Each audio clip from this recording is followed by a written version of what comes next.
전 지금 망망대해를 가르는 중입니다. 한국의 부산으로부터 시작해 64일에 걸쳐 큐슈, 시코쿠, 혼슈 여행을 마치고 드디어 이 일본 일주의 피날레 홋카이도로 향하는 중이기 때문이죠.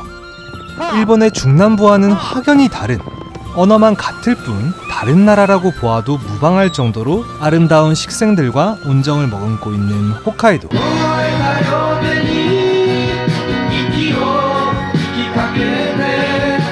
과연 그곳에선 어떤 일들이 펼쳐질까요?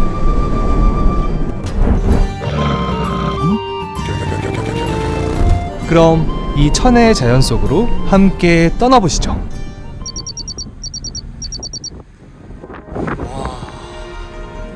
그냥 진짜 망망대해입니다. 주변에 아무것도 없어요. 저는 혼슈 니이가타항에서 오토바이를 싣고 홋카이도의 오타루라는 지역의 항구로 향하는 중인데요. 이제 막 그 여정을 출발한 참입니다.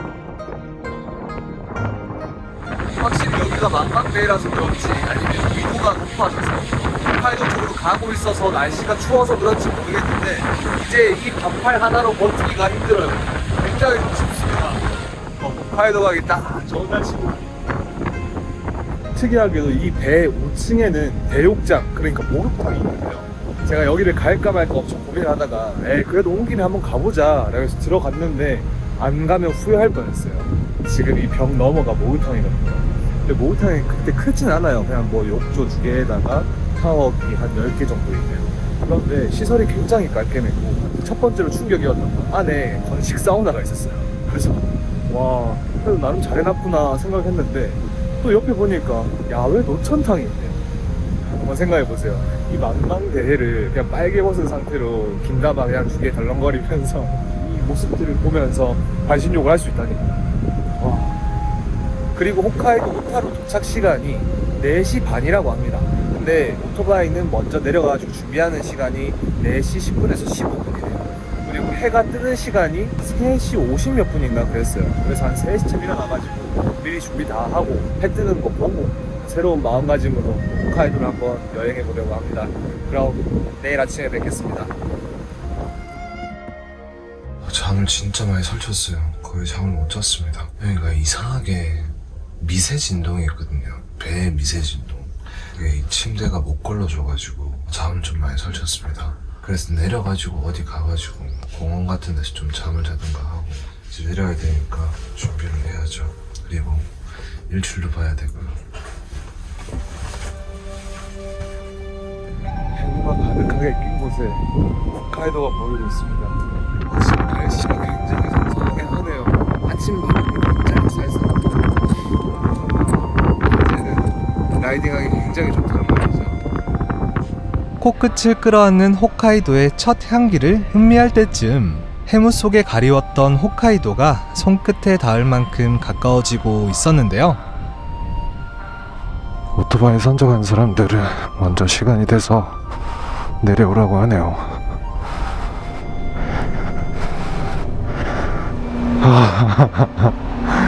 장관입니다. 와, 일제히 준비하는 모습들 좀 보세요. 모두가 새로운 여정 또는 편안한 보금자리로 돌아가기 위한 들뜬 마음이 이 공간을 가득히 메우고 있는 모습입니다. 거기서 쾅쾅 소리가 계속 들리기 시작한 게 도착했나 봅니다. 한국 사람들만 절대 성격이 급한 게 아닙니다. 지금 벌써부터 차 다 돌려가지고 나갈 준비하고 있어요. 근데 그건 그렇고 와 진짜 기 째질 것 같아요. 너무 아프다. 그리고 홋카이도 도착하자마자 문제가 하나 생겼습니다. 제가 사용하고 있던 데이터 유심이 어제까지였나봐요. 그래가지고 지금 이게 데이터가 안 터집니다. 그래서 내려가자마자 공짜 와이파이 구간 찾아가지고 로밍 데이터부터 하나 구매를 하고 가야 됩니다. 뭐 이런 건 문제도 아닙니다. 그냥 뭐 신나는 일 중에 하나죠 뭐. 이렇게 모든 차량들이 다 빠져나가고 나서야 이렇게 오토바이를 보내주나 봅니다. 모든 차량들이 빠져나가고 이제 오토바이가 하선할 차례인데요. 우와 시끄러워. 뭐야 왜 그러는데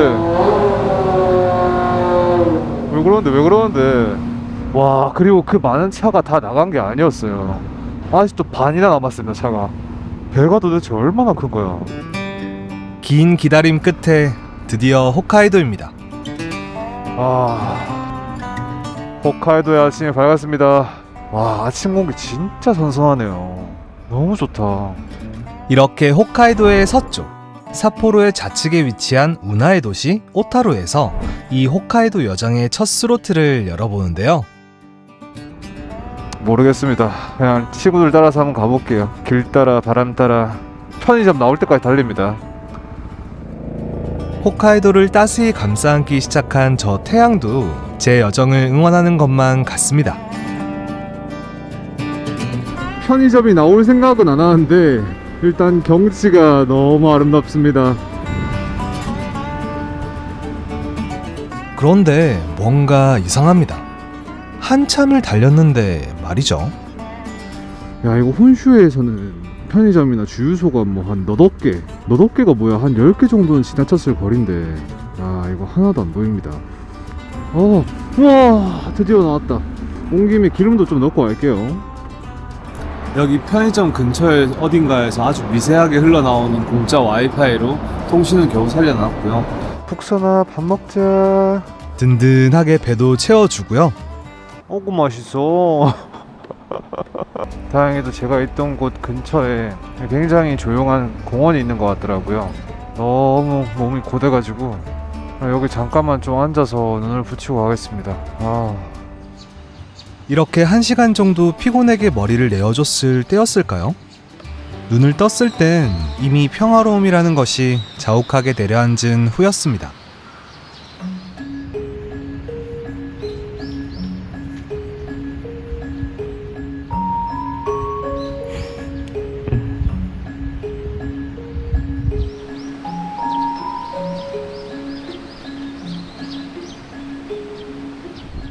약 1시간 정도 자고 일어나서 여기 홋카이도에서 이제 어디를 돌아볼지 2시간 정도 리스트업을 했는데요. 가장 먼저 여기 홋카이도 9시 방향에 있는 샤코탄 지역에 있는 카무이 곳이라는 곳을 한번 가볼 거예요. 그 곳의 생김새가 말도 안 되게 아름답더라고요. 그래서 제가 가려는 방향의 반대쪽으로 가야 하지만 여기는 빼놓을 수 없을 것 같다라는 생각이 들어서 가장 먼저 샤코탄에 있는 카무이 곳을 한번 가보도록 하겠습니다. 여기 샤코탄 지역이 성게로도 굉장히 유명한 곳이라고 하는데요. 제가 성게를 없어서 못 먹는 사람인데 또 그래도 해산물이 좀 많이 비싸잖아요. 가는 길에 좀 저렴한 집 있으면 한번 찾아보고 성게도 한번 먹어보도록 할게요. 여러분도 아시다시피 홋카이도의 자연은 너무나도 아름답기 때문에 가는 길조차도 너무 아름다울 것 같아요. 기대가 되는데요. 게다가 날씨까지 흐드러지게 맑으니까 카무이 미사키까지 함께 가시죠. 어머니들 너무 많이 쳐다보신다. 빨리 가야겠다. 오케이, 하이파이. 좋은 아침.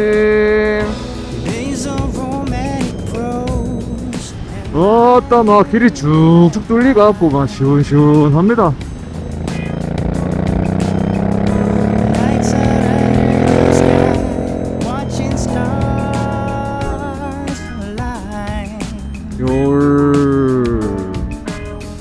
지금 점심시간이라서 교통이 굉장히 복잡할 텐데 그럼에도 불구하고 굉장히 널널한 모습을 보여주고 있죠. 이게 그도 그럴 것이 여기 홋카이도는 일본 총 면적의 22%나 차지하지만 일본 총 인구의 5%, 500만 명 밖에 살고 있지 않다고 해요. 게다가 그 반 정도가 삿포로에 거주하고 있고요. 쉽게 풀이하자면 대한민국 면적의 땅에 고작 250만 명 밖에 거주하지 않는다는 말인 거죠. 그마저도 100만 명은 서울에 거주하고 있는 셈인 거고요. 이게 얼마나 쾌적한 라이딩이 가능한지 이제는 가늠이 좀 가시죠? 그리고 저기 홋카이도의 집의 가옥 구조가 굉장히 특이합니다. 왜냐하면 홋카이도가 아래 지방에 비해 적설량이 굉장히 많은 동네이잖아요. 그러면 오히려 더 지붕들이 뾰족뾰족 좁빗좁빗해야 되는데 이런 식으로 다 그냥 네모 반듯한 직사각형의 형태를 한 그런 집들이 참 많은 것 같아요. 이유가 왜 그런지 모르겠습니다. 오히려 더 시라카고의 모양처럼 더 쪼삣쪼삣하게 뾰족하게 만들어서 눈을 좀 흘러내리게끔 만들어야 될 것 같은데, 희한하게도 여기는 지붕을 오히려 더 평평하게 만들어 놓은 그런 모습입니다. 이 북해도가 러시아의 사할린 쪽과 맞닿아 있어서 그쪽에 영향을 받은 건지, 아니면 원래 홋카이도에 살고 있었던 아누이족들이 이런 식으로 집을 만들었고 그거에 영향이 큰 건지는 잘 모르겠어요. 그런데 확실한 건 우리가 생각하는 일본 느낌이 안 납니다. 물론 사포로 시내 쪽으로 들어가면 또 어떻게 바뀔지는 잘 모르겠어요. 그런데 제가 알고 있던 이때까지 2달 동안 지겹도록 봐왔던 그 일본 건축 양식은 아닙니다. 보세요, 다 이렇게 뚜렷하게 직사각형이잖아요. 저 건물들도 다 그렇고. 혹시 이유가 뭔지 아시는 분들은 여기 아래 댓글로 좀 알려주세요. 지금 카무이 곳을 가는 길에 그 중간에 있는 요이치라는 지역을 지나고 있는데요.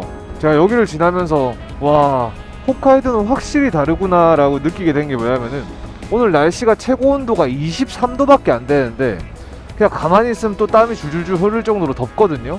근데 옆에 바다에서 바람이 한번 쓱 불어오르잖아요. 그러면 추워요. 이거 말도 안 되는 날씨입니다. 저는 이런 날씨 처음 겪어보거든요, 지금. 딱 그 더운데 춥고 옷을 하나 걸치면 또 덥고, 우리나라의 환절기 업그레이드 버전이라고 보시면 됩니다. 그리고 눈썰미가 좋으신 분들은 벌써 눈치채셨을 텐데, 여기 홋카이도는 아래쪽 시코쿠, 혼슈, 규슈보다 도로폭이 굉장히 넓은 느낌입니다. 조금 과장을 보태서 혼슈에서는 2차선으로 사용할 만한 그런 도로폭을 여기서는 1차선으로 사용하고 있는 모습이네요.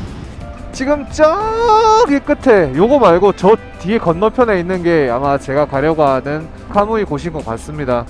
지금 멀리서만 바라봐도 너무 이색적인 풍경에 벌써부터 기대가 되네요. 그리고 정면에 있는 산은 또 어떻고요.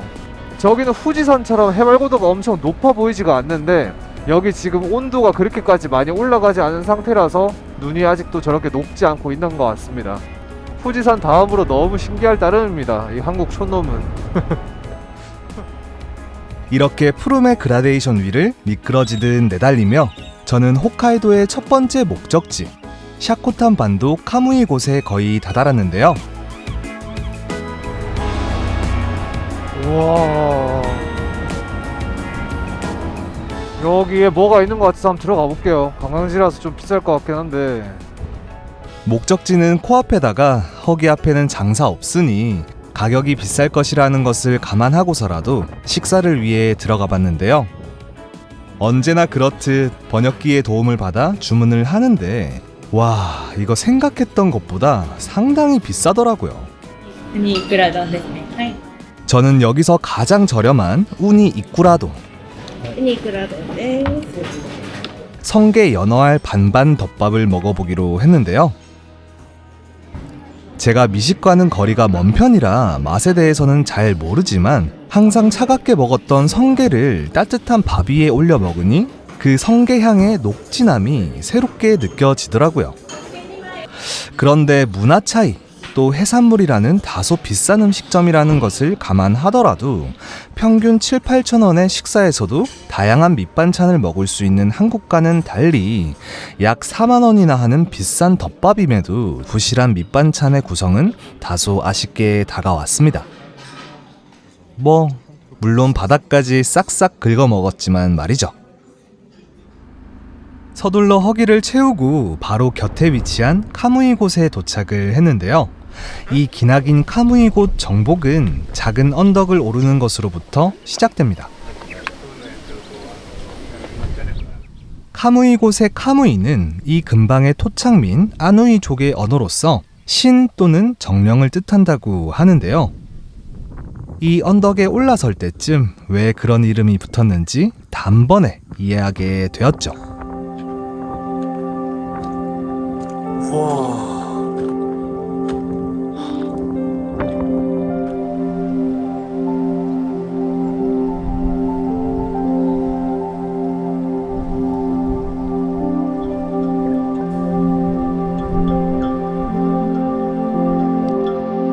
온 사방을 둘러싸고서 이곳을 지키고 있는 듯 우뚝 선 큰 기암괴석들, 그리고 하늘에서 막 가지고 온 듯한 파란 화분 위, 방금 꽃꽂이를 하고 떠난 듯한 정령들의 손길들이 느껴지는 것만 같았거든요.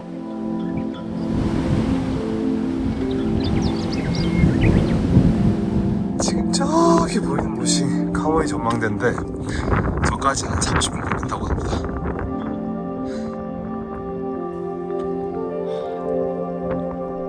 왕복에만 1시간이 넘으니 퍼뜩 걷기 시작해야겠죠. 정령들의 손길을 향해 걸음을 돌리자마자 곧바로 특이한 글씨가 쓰여진 작은 문을 만나게 되었는데요.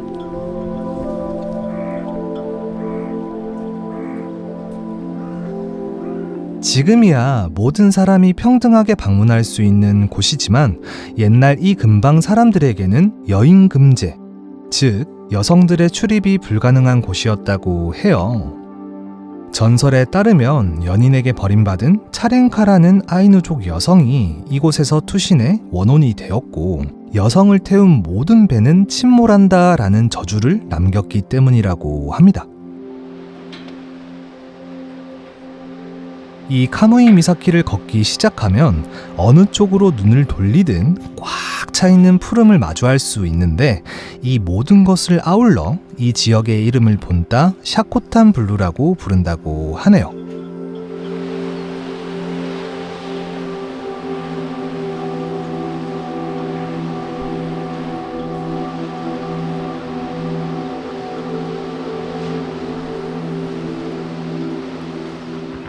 칼바람에 맞서며 협소한 길을 지나 이 카무이 곳의 끝에 다다르면 가장 먼저 눈에 띄는 것. 사람 형태를 한 채 우뚝 솟아있는 이 바위의 이름은 카무이 이와. 신의 바위 또는 정령의 바위라는 뜻을 가지고 있는 돌이죠. 전설에 의하면 아까 말씀드린 그 비운의 여성 차랭카의 원혼이라고도 하네요. 그녀의 애석함을 달래려는 것인지 그저 신의 바위를 향한 염원의 대가일지는 모르겠지만 수없이 흩뿌려진 소원의 흔적들도 보이네요. 찰나의 순간이었지만 빈틈없이 황홀했던 홋카이도의 첫 경험을 뒤로하고 홋카이도에서 가장 먼저 해결해야 할 숙제, 타이어 교체를 위해 삿포로로 떠나려고 했는데요. 예상치 못한 변수로 인해 계획을 약간 수정하기로 합니다.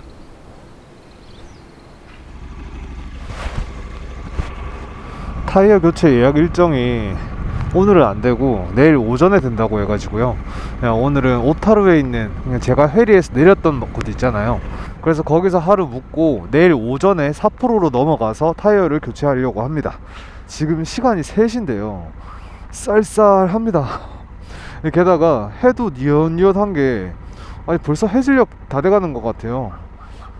정말 희귀한 현상입니다. 그리고 왔던 때랑은 다르게 바다 바로 옆쪽으로 바다를 끼고 이제 라이딩을 하기 때문에 아름다운 모습들을 더 가까이서 볼 수 있지 않을까 기대가 되네요. 함께 가시죠.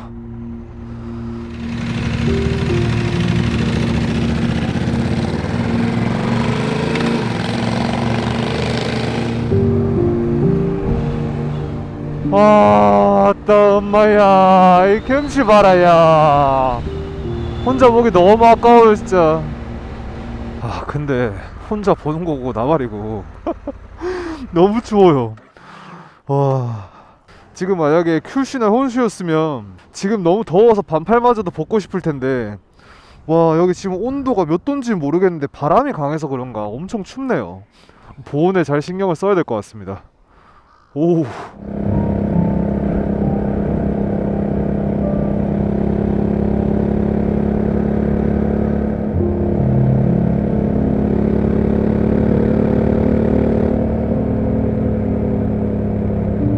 와, 다 왔는데요. 졸려가지고 진짜 혼났습니다. 그냥 악바리로 소리 지르면서 노래 부르면서 겨우 왔어요. 근데 여기가 맞아? 맞네. 여기거든요. 들어가도 되나? 문도 닫혀 있었고 인기척조차 없는 것이 슬슬 불안해지기 시작합니다. 아리마스까? 아무 인기척이 없네요. 라이더 신발인 건 분명한 거 보니까 안 하는 건 아닐 거예요. 하는 거 같은데 전화를 해봐야 되는데. 그래서 주변에 공중전화도 없으니까 국제전화로 해가지고 전화해보겠습니다. はい、ライダーソータです。 先生こんにちは。ごめんなさい。僕は韓国人なので日本語ができません。あ、いいですよ。はいいいですよ。はい今日はい、今日は一人大丈夫ですよ。あ入ってきてはい今どこですか？今ライダーハウスです。入っててよろしいですから、バイク入れて中に鍵開いてますから。バイク주차バイクエンターしてライダーハウスの中に入ってってください。これもう少ししたらjust time I go はい after please enter インタープリスインターライダーハウスはいオッケーオッケーありがとうございます。じゃあまた지금 위에 계신가 봐요. 올라오라고 하네요. 처음으로 제가 손수 라이드하우스 예약을 했습니다. 그것도 일본어로요. 경찰분께서 여기 주변에 주차하는 거 다 딱 떼고 계시거든요. 그래서 제 바이크도 계속 유심히 보고 계셨는데 여기가 라이더 하우스인 걸 알고 계시니까 일단 지켜보고 계신 것 같아요. 일단 빨리 저 안쪽으로 집어넣고 올라가 보도록 할게요. 서둘러 오토바이를 주차하고 다시 라이더하우스에 올라가 봤는데요. konnichiwa.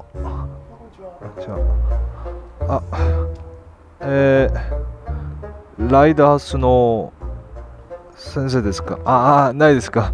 はい。多分いない。リラックス。はい、ありがとうございます。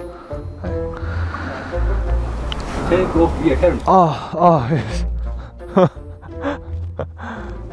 얼마 지나지 않아 체크인을 하고 이 홋카이도의 첫날을 떠나보낼 준비를 하는데요. 여기 라이더하우스는 매트리스밖에 안 준대요. 그래가지고 제 침낭을 들고 가야 되고 귀중품들 그런 거 챙겨서 올라갈 겁니다. 그리고 저녁 때는 여기 게러지 문을 닫아준다고 하네요. 그래서 바이크는 안심하고 주차를 해도 될 것 같습니다. 또 말씀드렸다시피 라이더하우스가 다 공통적으로 샤워하는 데가 없어요. 그래가지고 이 주변에 목욕탕 갔다가 근처에서 밥 대충 먹고 들어가서 빨리 자려고 합니다. 진짜 너무 피곤해가지고 오는데 막 눈이 계속 감기려고 하더라고요. 여기 숙소 소개를 좀 해드리자면요. 일단 1층에 올라가면 쾌쾌한 냄새가 조금 납니다. 그 옛날 집의 냄새 있잖아요. 그리고 여기 로비에 들어오면 굉장히 많은 술병들이 보이는데 여기 주인분께서 술 굉장히 좋아하세요. 3층은 이제 제가 잘 곳인데 오늘 제가 혼자 잘 것 같아요. 몇 분 안 계셔가지고. 일단 기본적으로 이 건물 자체가 굉장히 넓습니다. 올라가면 방도 엄청 여러 개 있고요. 뭐 청결 상태나 이런 거는 딱히 기대를 안 하셔야 됩니다. 배 타고 오타루에서 내렸을 때 여기서 잠만 자고 가는 곳이라고 생각하시면 편할 것 같습니다. 그리고 정말 특이한 건 2층도 있고 3층도 있는데 여기 2층 이곳에서는 매일 밤마다 술 파티가 열린다고 합니다. 저는 너무 피곤해서 오늘 이 파티 이런 건 못할 것 같고 그냥 빨리 자야 되는데 술 파티 하면 시끄럽잖아요. 그래서 얘기를 해서 혹시 3층 쓸 수 있으면 쓸 수 있냐고 물어보고 3층에 시작한가 해야겠습니다. 그래서 간단하게 요기만 하고 근처 목욕탕에서 피로를 씻어낸 뒤 홋카이도의 그 누구보다 먼저 오늘을 떠나보내주기로 합니다. 다음날 아침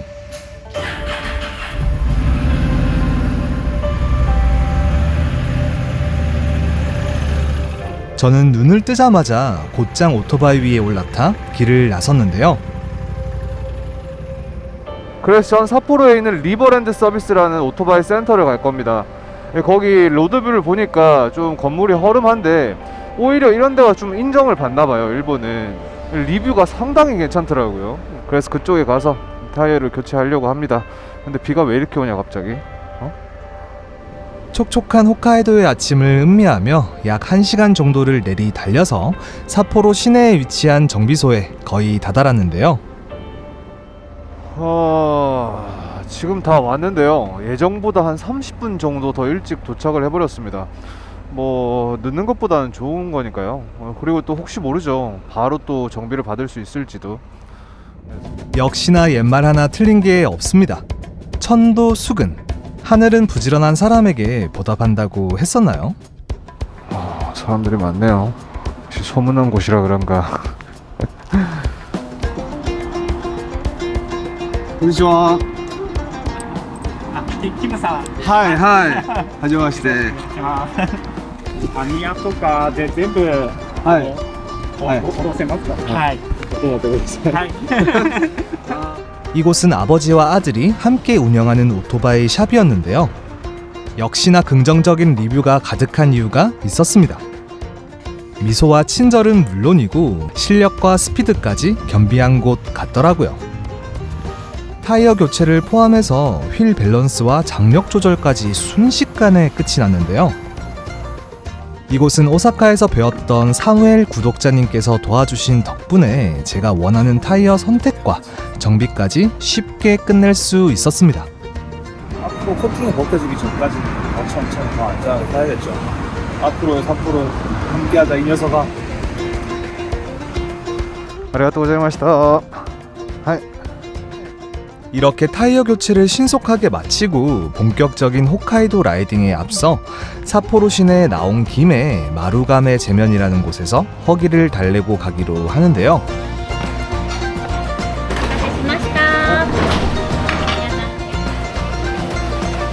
저는 이 소유의 적신 면에다가 대파까지 왕창 곁들여 먹을 수 있는 이 우동면이 너무 맛있더라고요. 타이어도 갈았고 배도 채웠습니다. 이제 달릴 일만 남았어요. 저는 이 해안도로를 따라서 이 홋카이도 북쪽으로, 최북쪽 소야곳으로 갈 건데, 여기 찾아보니까 홋카이도 북단은 뭐 크게 자연 스팟이라고 해야 되나요? 뭐 그런 게 없더라고요. 그래서 그냥 흐드러진 자연을 따라서 길 따라 쭉 펼쳐져 있는 이 모든 자연들이 그냥 스팟이다 라고 생각을 하고 달려야 될 것 같아요. 그럼 일본 최북단 소야곳을 지나며 펼쳐지는 이야기. 해안가를 따라 직진만 400km 오로론 라인. 그 광활한 자연 속 고독했던 순간들을 지나 이 길의 끝에서 맞이했던 라이더들만의 독특한 끈끈한 이야기를 가지고 돌아오도록 하겠습니다. 私の名前はキムバカットです。